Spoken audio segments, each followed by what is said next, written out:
மனிதரின் நாக்கு. அல்லாஹ் மனிதனுக்கு வழங்கிய மிகச் சிறியதாய் தெரிந்தாலும் மிகப் பெரிய அர்த்தம் கொண்ட ஒரு படைப்பு.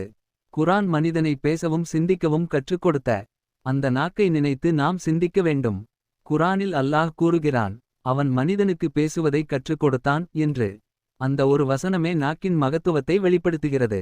நாக்கு வெறும் சுவையை உணரும் உறுப்பல்ல. அது எண்ணங்களை வார்த்தைகளாக மாற்றும் ஒரு அற்புத கருவி. அறிவியல் இன்று சொல்கிறது, நாக்கில் ஆயிரக்கணக்கான டேஸ்ட் பட்ஸ் இருக்கின்றன. இனிப்பு, உப்பு, கசப்பு, புளிப்பு, காரம் என வாழ்க்கையின் எல்லா சுவைகளையும் ஒரே நாக்கில் அல்லாஹ் வைத்திருக்கிறார். அதே நாக்கு தான் ஒரு வார்த்தையால் ஒருவரின் மனதை மகிழ்விக்கவும் ஒரு வார்த்தையால் காயப்படுத்தவும் முடியும். இந்த நாக்கை அல்லாஹ் நமக்கு கொடுத்தது வெறும் உணவை சுவைக்க மட்டுமல்ல, உண்மையை பேச, நன்மையை பரப்ப, அறிவை பகிர, மனிதர்களை இணைக்க. அதனால் தான் குரான் நமக்கு நல்ல வார்த்தைகளை பேசச் சொல்கிறது.